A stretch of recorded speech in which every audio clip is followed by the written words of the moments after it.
Hingga kini warga di Kabupaten Pidijaya Aceh masih kesulitan mendapatkan gas LPG. Bahkan di dapur umum posko pengungsian, warga harus memasak dengan menggunakan kayu bakar.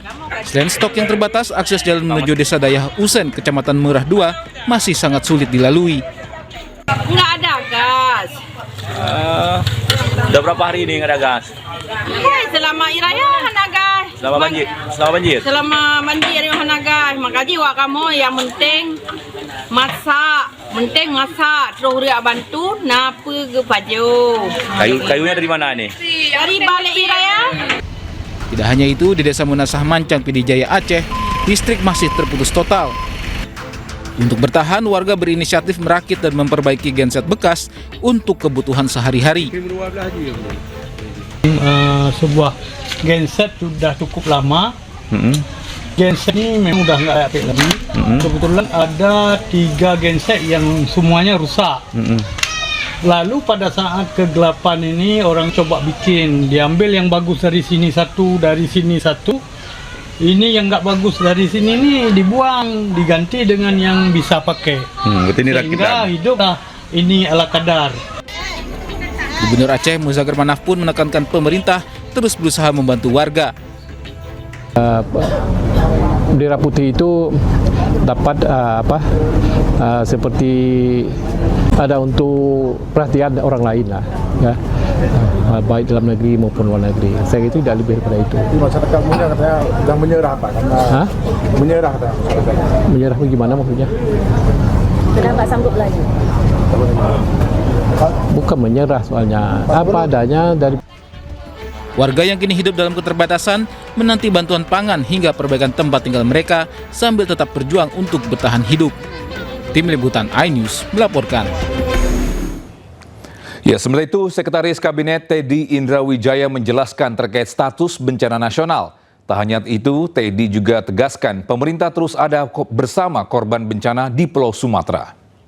Masih ada pihak-pihak yang terus saja membahas status bencana nasional.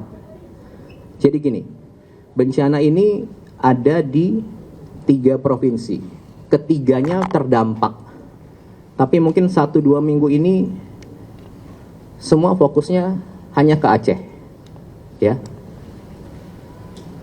Sejak hari pertama tanggal 26, pemerintah pusat sudah melakukan penanganan skala nasional di 3 provinsi ini.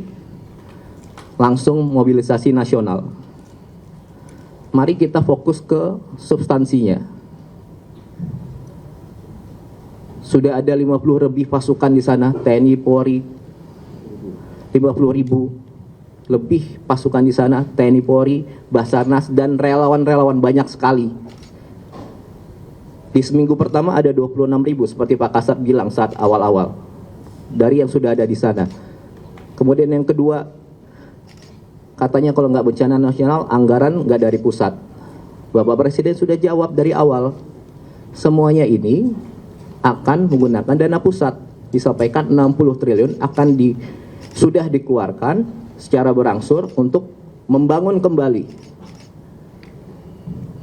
rumah sementara, rumah hunian tetap, fasilitas semuanya, gedung DPRD, kecamatan juga, dan juga langsung seluruh bupati, wali kota 52 itu diberikan uang cash untuk di hari itu gitu.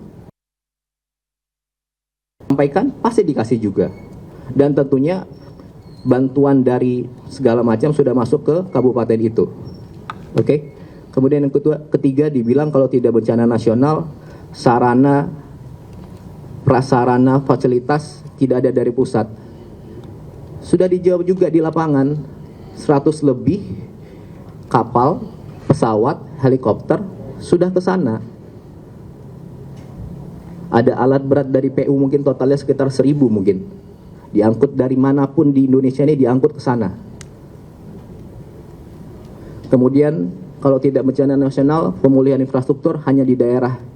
Semuanya sudah digerakkan ke sana.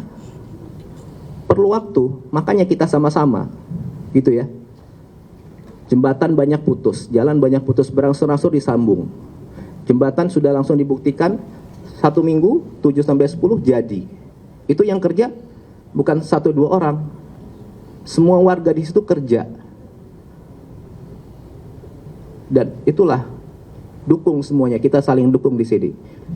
Apakah semuanya sudah dapat logistik? Apakah yang dilakukan sudah sempurna? Tentu belum. Makanya ayo kita sama-sama bahu-membahu, saling dukung. Kalau niat bantu, ayo. Ikhlas, tulus. Kalau Anda ke sana, ada di lokasi yang belum, ada di lokasi Anda ke sana, ada daerah yang belum dapat logistik, sampaikan ke petugas. Sampaikan ke TNI, Polri, Basarnas, BNPB, Pak, titik ini belum ada logistik, desa ini belum, pasti langsung dikerjakan. Ya, sementara itu guna membantu warga Aceh yang terdampak bencana, Menteri Pertanian Amran Sulaiman membeli 40 ton cabai dari petani di Aceh. 40 ton cabai ini dibeli dari sentra pertanian di Kabupaten Aceh Tengah dan Benar Meriah. 15 ton dikirim ke Jakarta menggunakan pesawat Hercules TNI Angkatan Udara dari Bandara Rembele ke Bandara Halim Perdana Kusuma. Sisa pasokan akan disalurkan ke sejumlah daerah yang mengalami lonjakan harga cabai. Di Jakarta, Kementan bekerja sama dengan pedagang cabai di Pusat Informasi Pasar Keramat Jati untuk memastikan distribusi berjalan lancar. Panen di saat gempa, kita kirim ke daerah-daerah seluruh Aceh, Medan yang butuh, kemudian selebihnya kita angkut ke Jakarta.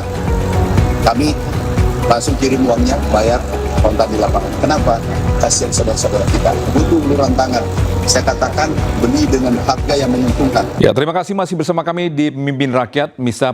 Setelah sebelumnya terputus akibat banjir bandang, jembatan Bailey yang berada di Biren Aceh telah selesai diperbaiki.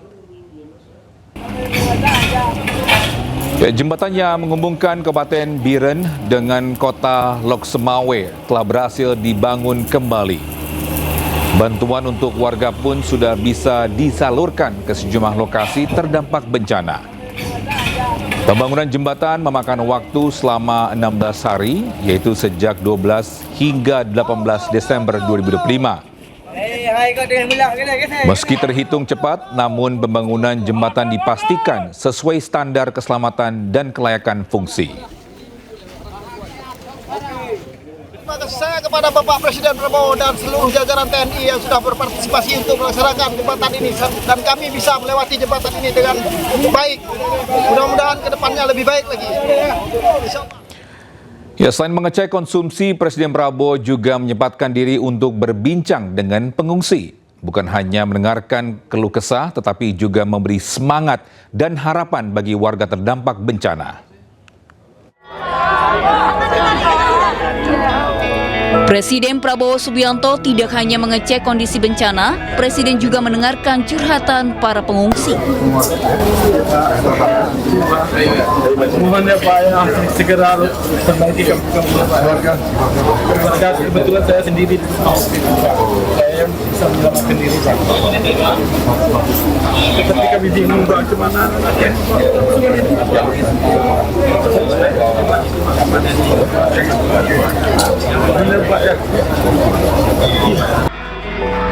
Presiden Prabowo pun berbincang dan memberikan semangat kepada warga.